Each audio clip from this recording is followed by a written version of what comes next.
Google plays, Apple pays, and Android listens. All that and more in this week's edition of Android Atlas Weekly. Welcome, Android Atlas Weekly for March 8th, 2012. Special day. I'm Justin Eckhouse alongside J. Mark Beebe. Hello. And from New York City, special guest Brian Bennett. Is he there? Hey. There he is. How's What's it going? up, guys? I like how. Very good. Yeah. Thanks for joining us. We have an action-packed show.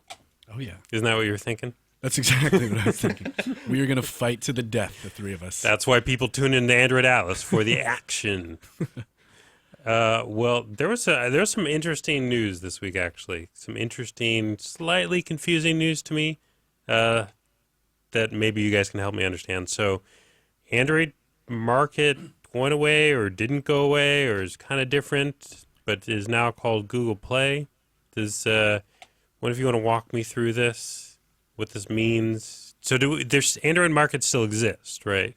Yes. Yeah. Okay. Yes. But then there's a Google Play thing. What is that? It's part of Google Play, the Android market. So it's basically, to me, it looks like just a big rebranding thing.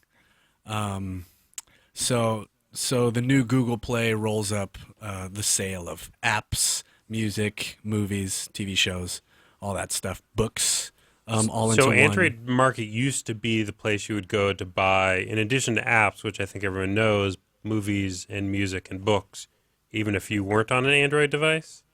Yes.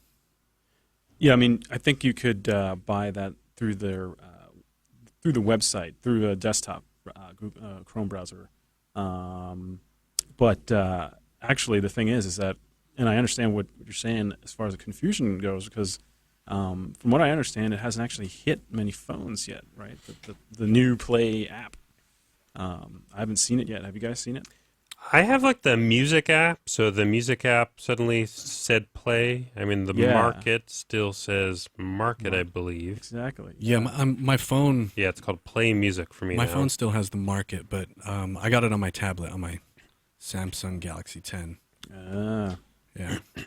But, I mean, along with the market being updated to the Google Play name, the Google Music app, it basically just changed its name. It's pretty much the same app, but now it says Play Music, and then there's a Play videos or something like that. So they're basically trying to roll up everything into one interface eventually, and so you have basically a one-stop shop, right? Yeah, I mean, shopping. It looks to me like they just kind of wanted to brand it as a Google thing, since it's going to be experienced across a lot of different devices, not just Android devices. And I think, I think it's really confusing now, but I think in the future it's meant to be less confusing for everybody. Considering there's going to be Google TV boxes in people's homes, and this mysterious media box that we've been hearing about that Google's been developing. So it's a good forward-looking strategy. I mean, I guess the way it has been, it's kind of like if I don't know, I was going to give an example of how the Apple App Store or iTunes was called something, but then I realized that iTunes is actually kind of confusing because it's called iTunes, but then they have apps and movies in there. Mm-hmm. They should rebrand that to iPlay. What do you think? Play, yeah. iPlay. It's all. Yeah. But Well, I do see what they're doing here. Yeah, Go ahead, Brian. It kind of reminds me of, do you remember like the marketing around Sony products a few years ago? And it was all about Play, and they had a big Play button, and like they'd show like the ads would just show up with a big, people, very hip-looking people walking down the street on some set, and all of a sudden this big like neon Play button comes out of nowhere on the brick wall.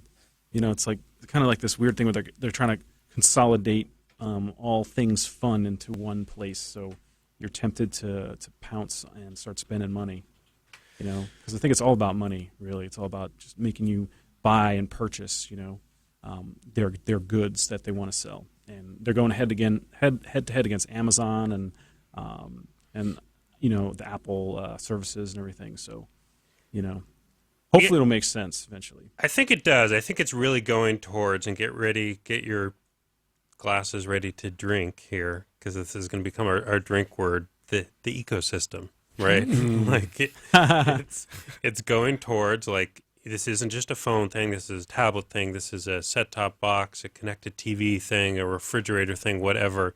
This content is available everywhere. And when there's a lot of Mobile World Congress stuff, I think, that Eric Schmidt and Andy Rubin talked about. They really wanted to push content as a means of adoption for tablets. Like, they felt like the reason people were not using tablets as much or buying as many Android tablets was because the content side wasn't up to par with competitors. I think this is one way to try and address that, is to sort of say, like, hey, look, we actually have all the content. It's been hidden in this thing called Android Market before, but really it's a content marketplace, and one of the things it has is apps, of course, but there's also movies and music and blah, blah, blah, blah. So go ecosystem. Yeah, definitely. What are you guys drinking over there? No comment.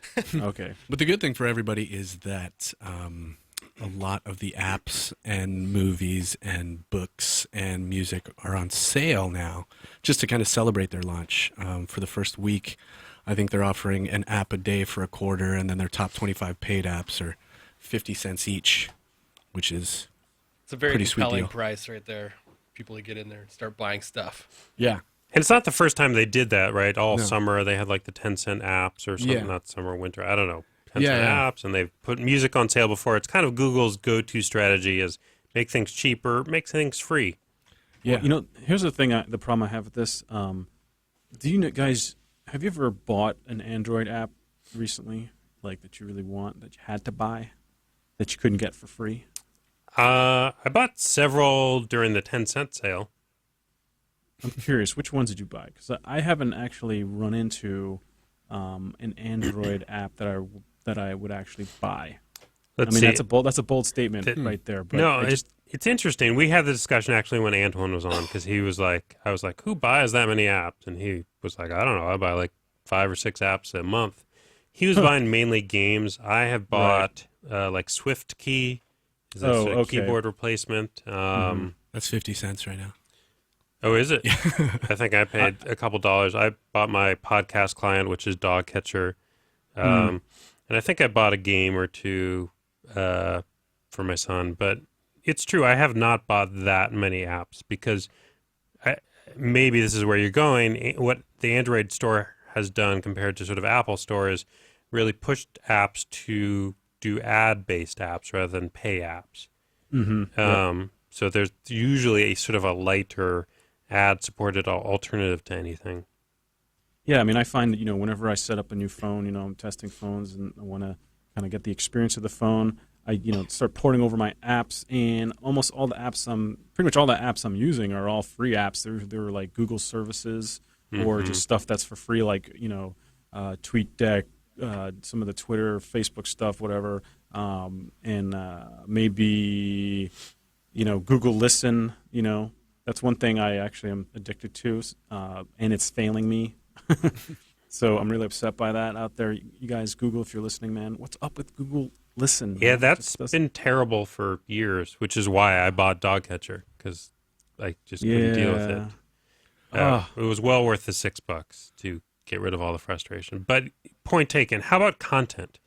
So have you bought movies, music, books? Okay, well, let's see. I have taken the plunge, and I did buy tracks from Amazon. So I definitely have done that before, and the reason why is because I have I tend to spend money on Amazon. So They got you locked into their ecosystem? yes. Oh, I fell into that one. Mm-hmm. So I have been pulled into that ecosystem there. That was certainly I like it, and to be honest, I've tried Google Music, and I had such a horrible experience so far with it, taking forever to upload tracks, and such a pain. So the paid content I've used has just been Google Music, Amazon Music, and let's see, that's pretty much it, honestly. I haven't really. I guess I'm just a cheap guy. Is this what it's Yeah. coming out to? But I mean, Antoine bought a lot of games, and I think that's really the big difference. If you do play a lot of games, then there are a lot of premium titles that Right. I think you might want to pay for. Just like Shadowgun and Plants vs Zombies and things like that. Those are Yeah. not available for free, and they're games that a lot of people love, especially people that are really into gaming, even outside of their phones. Yeah. Indeed. Oh, actually, I will amend this statement. I realized I actually bought a bunch of Google Books. Oh. Believe it or not. And you read them on your phone or a tablet? Tablet. Yeah, on a Samsung Galaxy Tab. I think you I are bet the you first 0.9. person I have met who's done that. Really amazing. Well, I mean, I've bought Amazon Kindle books, Sure. using the app too. But Yes. actually, I find that the Google Books interface is actually pretty good now, and I dig how it does that, animated page flipping thing. I know Like, it sounds lame, but iBooks does that. oh well, yeah. I don't know. Well, just for the record, I've never owned an iOS device. Oh, ever. okay. We applaud you. Wow, wow. Like when I pick up an I wish I could iPhone, say it's this. like I'm like, whoa, okay, all right, I know, I remember how to do this now. And then I'm like, wait, I can't do this. Android does this. I could do it like that in Android. So know you what are I mean? not an Apple spy, is what you're saying? No. Yes. Regardless of what people We may won't think. get email after the show. All right. So that's Google Play for you. Let's move on a little bit and talk about the Google. I don't know how we can say it without saying the Siri competitor or the Siri killer. I tried to avoid it there, but it was going to come up. It was going to get awkward. So we had heard rumors before about the Star Trek themed. How do you say it? Majel? Oh yeah. There's a news story out that is sort of on CNET News about the Google Assistant project, which really it's rumored to be coming out later this year in the fourth quarter, and it's supposed to help people complete tasks as opposed to sort of the voice-based search that Google kind of has now. But it also helps you complete tasks a little bit because you can say navigate or text. But this one does seem more down the Siri line. And unlike Siri, it will let third-party developers tap into the sort of that platform, the voice platform, to enable their own apps to do that. And what the rumors around, this is all rumors, are saying is that it's supposed to be a do engine rather than sort of a search engine, but it will have the full power of Google behind it, unlike Siri, which has some weird search engine that isn't Google behind it. Right. I guess my question is this the same as Majel? Are these two independent projects that are, just going to converge at some point? Are they being developed together? Are these the same people doing this? I'm just a little bit confused because we're kind of hearing different stories here. Right. Yeah. I mean, this is kind of par for the course with rumors, right? That we hear 5 different ones and one of them is right. Right. Maybe some of them are misinformation campaigns by Apple spies. That's what I think. Which name do you like better, though? Majel or Assistant? I can say assistant without questioning myself of how it's supposed to be pronounced, but Majel is much geekier. It is. Assistant's a little too generic. I don't think they would call it Majel because of copyright issues, though. Is that right? I think maybe CBS owns the right to Star Trek. We're always playing it in the lobby. Trouble with tribbles. Right. I think you're right. Anyway, I'm pretty excited for this. Any voice recognition stuff to make things easier, especially when driving, is great. And it is kind of cool that, third-party developers would be able to tap into it. Maybe a game Yes. or something. You could tell that game, buy me a siege tank. Right, or your text messaging application. I mean, some of the problem with the voice recognition apps that I've seen is that you're sort of forced into using their Twitter interface or their text messaging interface. So if I could pick and choose the apps that I still want to use, but those apps could be voice enabled, that would be awesome. Very cool. If it was just an ecosystem full of voice enabled applications, Drink. then well, it'd be while you guys are wonderful day. drinking, I mean, I'll put in my 2 cents too. I mean, I've been living for the past week in Bluetooth world pretty much checking out some headsets and learning all about Bluetooth 4.0 and everything. And a lot of it ties in. A lot of these headset makers have their own apps, like you were saying, for voice commands, and it gets a little confusing. But still, you can just flip over to the already built-in Google voice actions, kind of voice recognition features, and use that instead with the headset. So I think if they build it in greater functionality that's more like Siri, dare I say, then a lot of those apps may kind of jump on the built-in and enhanced features that are in the OS, so that would be awesome. That would be awesome. And I got to tell you, believe it or not, Windows Phone has some interesting voice command features in it as well. What? Yes. Who has I know. that? I can't believe I said that, right? I don't even know anyone who has a Windows Phone. That's crazy. Oh yeah. I know. What's Windows Phone? Well, it's like a phone, right? And it's got like Microsoft software on it. Oh, I remember reading about that company. Yeah. They were big in the 80s, right? I think it comes with like a dot matrix printer if you gotcha. order. If you order within 24 hours. A little paper clip that helps you dial. Oh my gosh. So if you can't wait for Google Assistant, there is, there's a couple apps out, but one that just came out recently, or yesterday, I think, at the launch conference. And this is called Robin. And this is a voice app specifically aimed around driving. I like this name, by the way. You like Yeah, it? this name works. I do.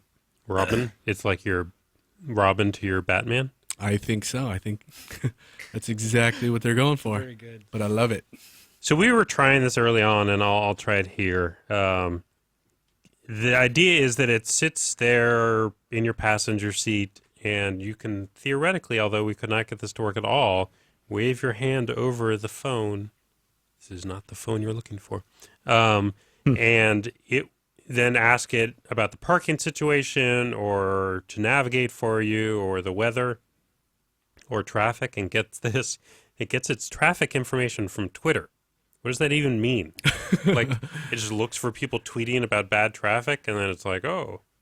First of all, who would be tweeting in traffic? That's a not lot a of good idea. Crazy people. A lot of people. Believe me. That's illegal, Yes, at least in some parts of the country. it's illegal here.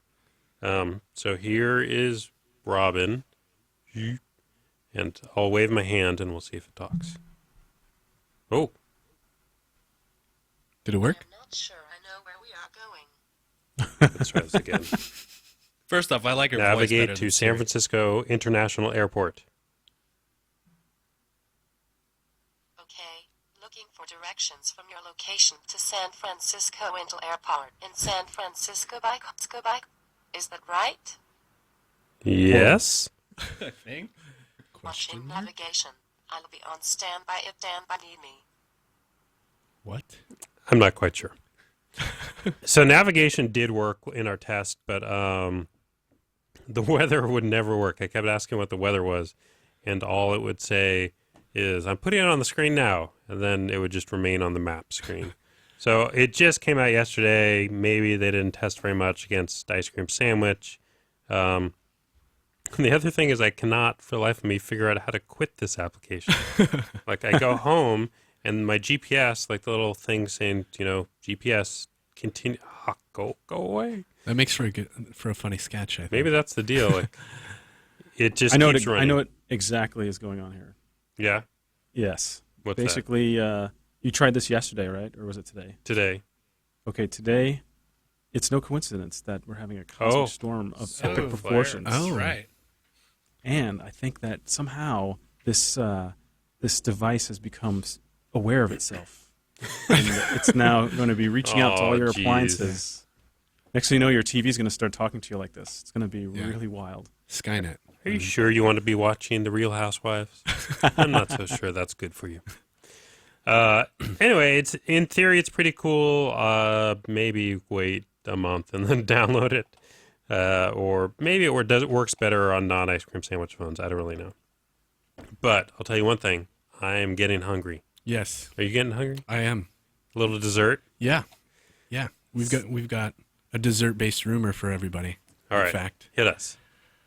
So it is rumored that, as we had speculated, the next Android OS after Jelly Bean would be called Kit Kat. We had speculated that, but that is not, in fact, the case. According to this rumor, it will be called Key Lime Pie.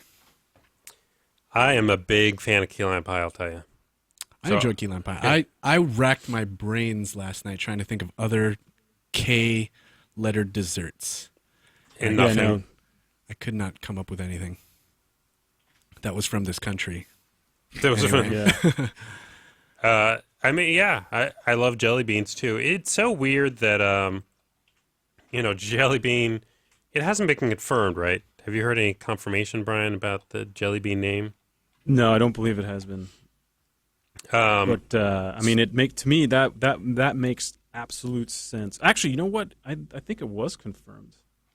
I'm going to go back and take a look because I think it was actually. I think Google did make a slip recently and said that. Are you talking about the jelly beans on the table at the Mobile World Congress? Yeah. There was. I think there was a kind of a slip confirmation. So, though I got to tell you, when I thought about this, because I was chatting with some buddies of mine a few months ago, and we were talking about what would be the next versions, and key lime pie did come up. I mean, we thought about that immediately. We're like, that would be awesome. That's such a good name because everybody loves key lime pie, right? It's delicious. Yeah. I love Sounds jelly like- beans too, though. Right. And ice cream sandwiches. Well, I just can't wait till they release it because we did when ice cream sandwich was released. We ate ice cream sandwiches. Yes. So first we'll have jelly beans. I'll bring those in. Not that exciting. I like jelly beans, but key lime pie. Yeah. That'll be exciting. That's another level right there. Who's cooking that? Steven? I'll pick it up. I'll pick it up at the store. Store. All right, that'll work. You'll bake it up at the store.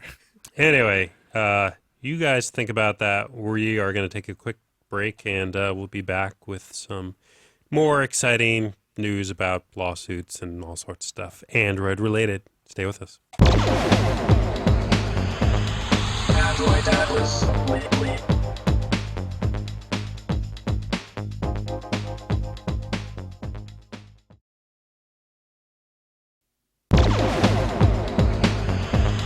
Android Atlas. Well, we thought since it was semi-official that we would just eat jelly beans. We jumped the gun a little bit here. Wow, I can't get any. Here you go. Fair. Have some. Oh man, that looks good. Catch. Too bad we don't have like 3D glasses. You might have to talk the rest of the show because this was a terrible mistake in retrospect. Just talk about the ecosystem some more. So Well, have the some water. ecosystem. You know what? I actually during the break I was just double checking now because you whet my appetite for jelly beans, and yeah, it doesn't look like it has officially been confirmed. Actually, It's still- I just got a message from Kent from Chicago in the chat room, and he put the story in there that says Asus corporate VP confirms Jelly Bean is the next Android OS. So this is from March 5th. Okay, So there we go. Apparently, was a it is slip. confirmed. It is a slip. Are those It jelly has been beans real? confirmed by Google though. I don't. Yeah, so it's Yeah. Asus corporate. Yeah, I like those jelly beans, huh? Those are cool. Can we not get some of those, please? We'll work on that. Those are key lime pie jelly beans. Oh by my the way. God. Key lime sounds pie good. jelly beans. They do. Wow. Oh, okay. Let's talk about financials and financial applications. Google Wallet, which I continue to be excited about, have sideloaded onto my phone and have never used, is going to be released on 10 devices this year on Sprint. So I think I am correct in saying that officially Google Wallet, at least in the U.S., is only supported on Sprint phones. Yep, that's right. Right. So you can sideload it onto the Galaxy Nexus for Verizon, or onto the GSM version, but sort of officially just on Sprint phones. But there's going to be 10 more of them coming out sometime this year. And it's interesting. I really like the idea of this technology, but they're about to face a lot of competition because the rival service, which is ISIS, is about to come out. And so is that ISIS is like from Verizon and some other people? Yeah, basically ISIS is I like using this word, is a cabal of basically the three other major national U.S. carriers. So you've got Verizon, T-Mobile, and AT&T. Which is probably why they didn't want Google Wallet on their phones, right? Exactly. And cabals never do. Yes, they're plodding away in the mountaintop somewhere in the Swiss Alps with long beards and lots of phones that they're trying to figure out what to put on them and what not to. And apparently, that's the thing, because Google is in direct competition with the carriers in ISIS because they want to have, basically what they want to do is take all the information that you will give them as you use Google Wallet. Hopefully you know what you're doing, but they'll take all that information, which is very valuable to them and advertisers, such as what your purchase history is, where you buy it, where you are, just analyze all that stuff and use it to sell ads against, which is a lot more lucrative than just going to the supermarket with a credit card or something. So yeah, there's so coupon services and all sorts of related. It's a whole ecosystem, you could say, of financial products. Exactly.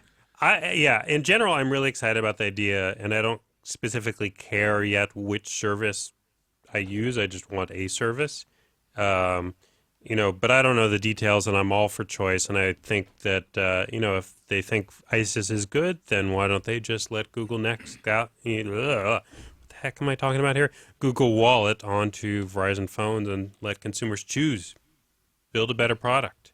That's all I'm saying. Don't build walls around yourself. Open up that ecosystem. Exactly. And there's a lot more you can do with, what do we call this, NFC than just mobile payments, though mobile payments is certainly the number one thing. Do we have some kind of gallery here that shows all the different stuff that you could do? There's some cool photos of like parking meters, and here's just like a payment machine in like a store. And the next one is like unlocking a motorcycle. Yeah, start your engines. It's pretty cool. That's troubling. You could check in with Foursquare. You could play games. What I really want to do is to be able to use our elevators and our security system here rather than carrying around my badge. I think I mentioned this before. I want to just swipe my phone, get on the elevator. I like that. Yeah, NFC technically allows you to do that. Once the software is it's enabled and all that stuff. But and they probably have to update our whole building security system too. Yeah.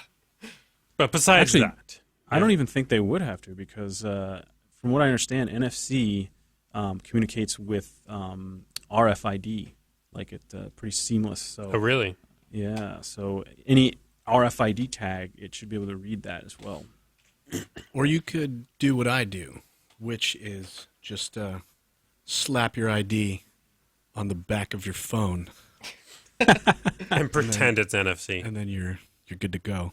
Pretty much anywhere you want to go in the building. That's good. That's awesome.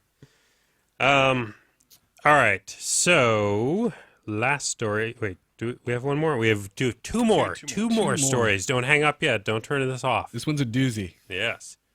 This one's a doozy. So we get asked about this all the time. When is ice cream sandwich coming out for my phone? Well, I have an answer, sort of. Not really. Verizon is officially dishing out ICS to more than 12 devices, everybody. As far as when, we have no idea. But we have a list of the devices that will be getting it sometime. Probably before Key Lime Pie comes out. Definitely. Let's hope. Maybe not before Jelly Bean. Yeah, so there's the list right there. Yeah, HTC Boom. phones, LG, bunch of Motorola, and some Samsung Galaxy Tabs. Yeah, so if you've got any of those devices, just sit comfortably for a while, and you'll get Get it. good at twiddling, and you'll be all set.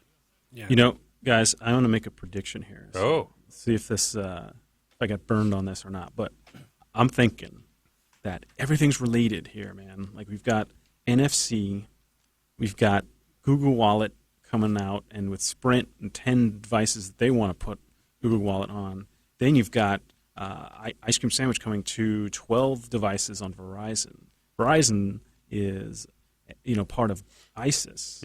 So I'm thinking, and also, speaking of NFC, the Motorola Razr, Droid Razr, and Droid Razr Max have NFC circuitry in them, but they don't talk about it yet. And they're number one rule these of are- NFC. Don't talk about NFC. Right. So I'm thinking that these devices on Verizon, especially the Motorola devices, will get NFC capability, or at least Google Wallet, or no, sorry, not Google Wallet, ISIS. some sort of ISIS wallet capability soon. Most likely, maybe even at the CTIA in May. Maybe even sooner than that. That's just a prediction. Speak on, yeah. So you heard it here first. So you're saying by CTIA in May, early May, right? You think we will see the release of ISIS and Ice Cream Sandwich on a bunch of Verizon phones? Yes. And I'm thinking as well, the reason why I was kind of thinking about this is because I'm checking out this Bluetooth headset by Motorola called the Elite Sliver, right? Now, people look at this and say, oh, it's just a headset, but it actually has NFC circuitry built into its case that you use to pair it, theoretically, with other phones without having to enter any information or anything. But it doesn't work yet on any Motorola device. So I'm thinking it's going to happen soon because they're already marketing this thing out there. And they're already talking about how it pairs with things. So I'm thinking it's going to happen. So for those of you wondering, I buy into your belief. I'll bet for you. I just wanted to give a little education to anyone wondering more about Isis. In case you don't know, is a goddess in ancient Egyptian religious beliefs. She is worshipped as the ideal mother and wife, as the matron of nature and magic, and Isis, I guess, means throne. So I guess they want to have the mobile payment throne. Well, that's actually really interesting because I spoke to a digital payment analyst a few months ago, and he told me this buzzword, this buzz phrase, that the one who enrolls is the one who controls. He who enrolls. Is that what you said? The one who enrolls is the one who controls. I like how so it's we've all about taken this to a control. whisper. Yeah, man. Some deep, heavy stuff we're talking about. All right, well, raise your voices because we're about to talk legalese, or as much as we can pretend to know.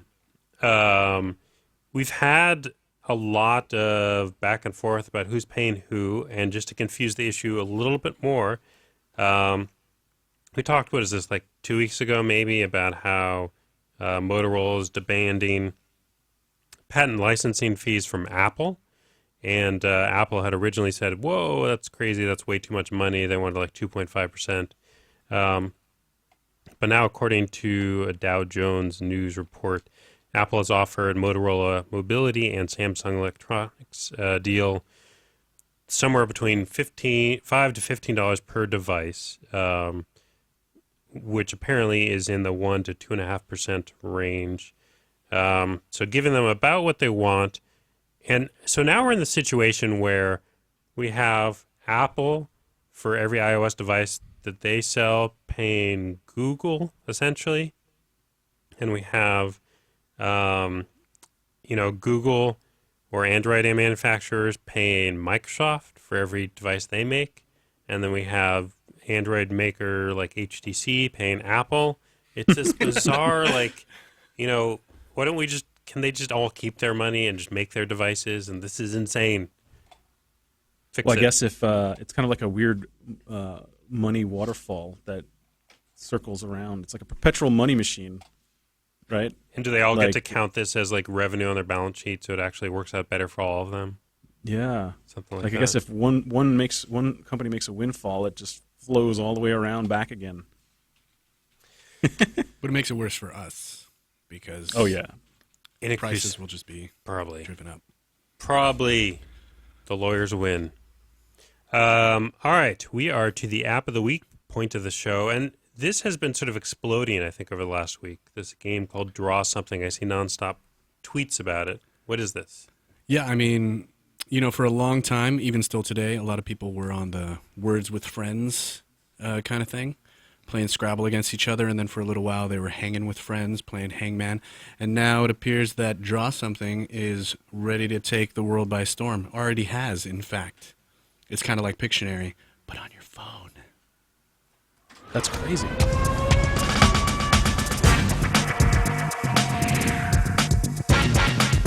Hello and welcome to Tap That App. I'm Jason Parker and this is the show where we show off the hottest apps in the mobile space. There's a hot new game that's made its way to the top of the iTunes App Store that challenges both your drawing ability and your ability to identify bad drawings.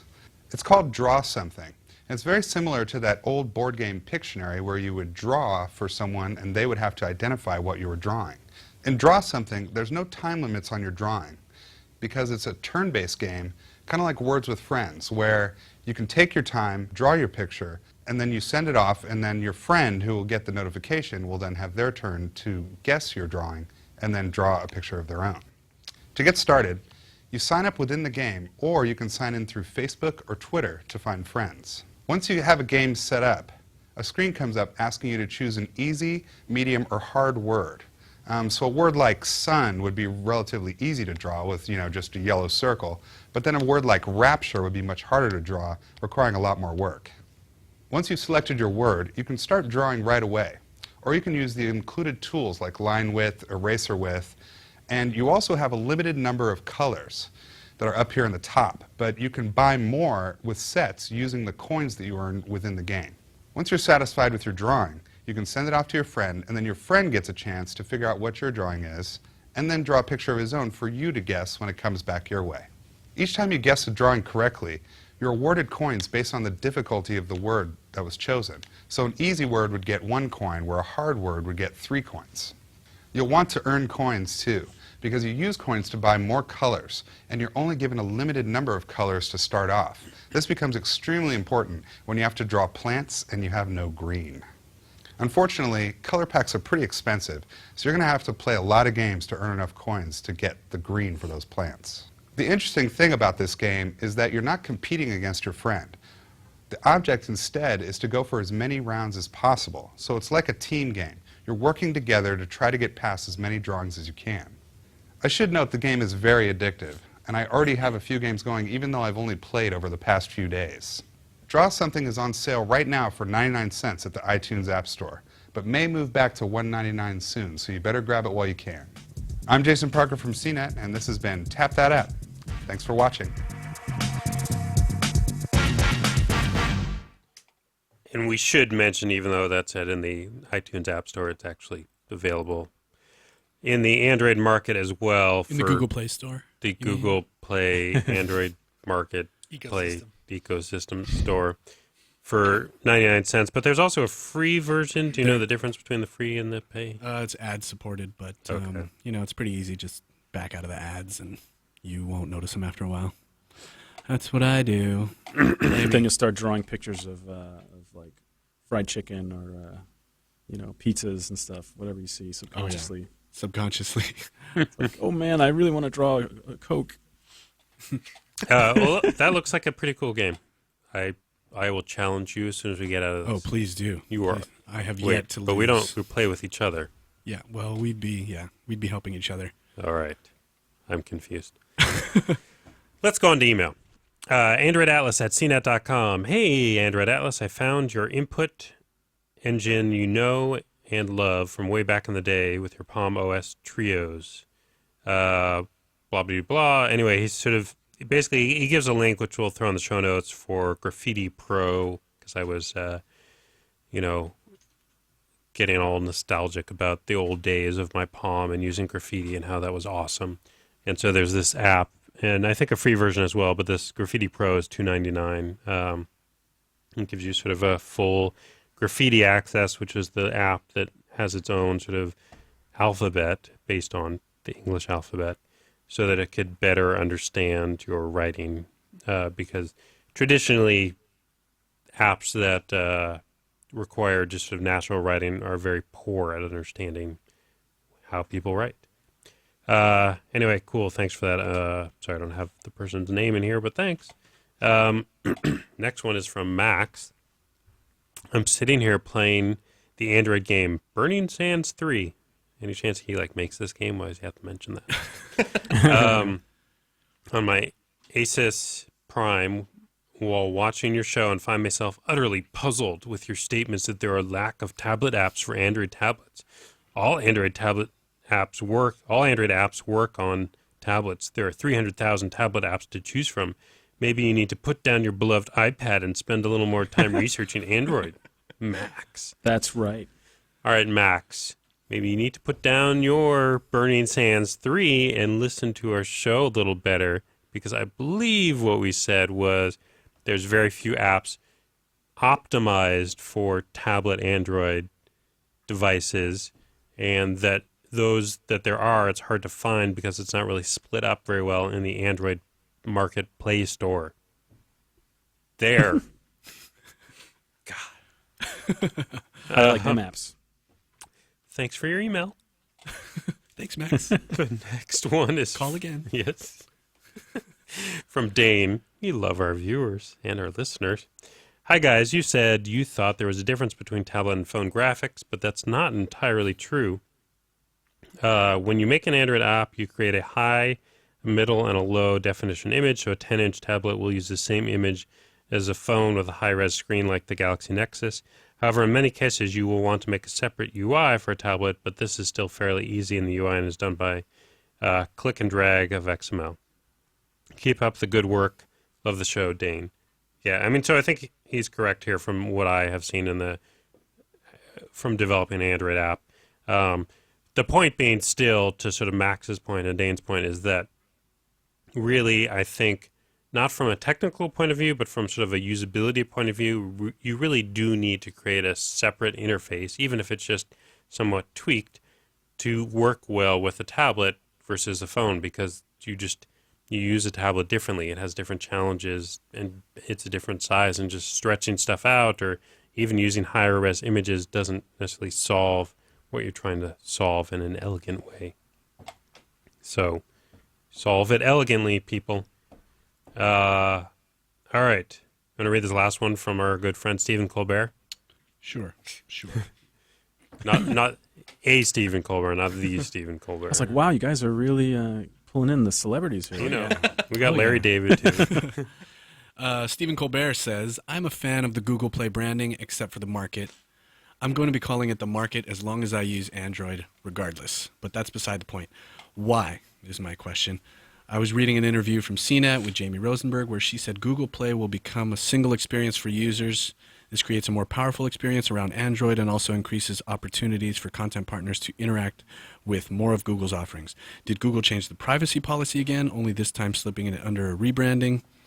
With the news of Assistant coming out now, Google's moves to change privacy to share content between more sources only makes sense in the effort to build something a step above Siri.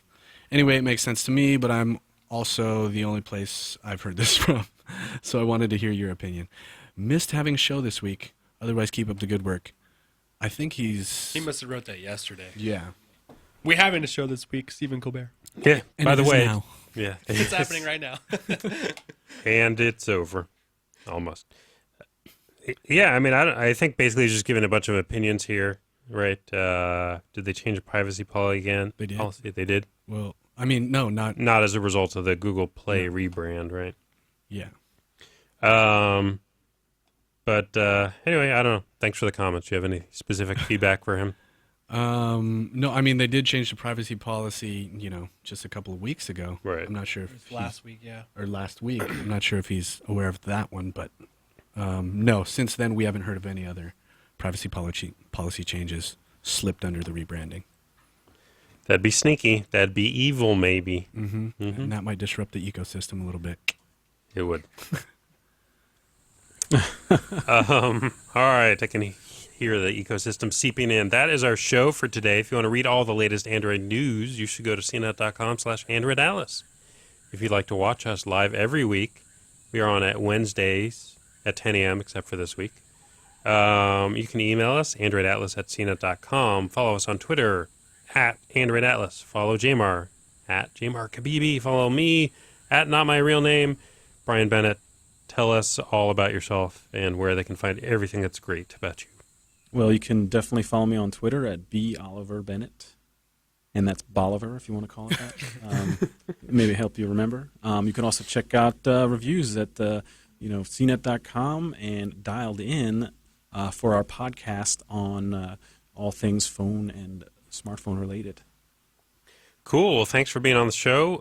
One last thing, if you'd like to call and leave a voicemail, sorry we ran out of time for voicemails this week, but we'll play them next week, 866-344-2638. And we'll see you guys next week. Android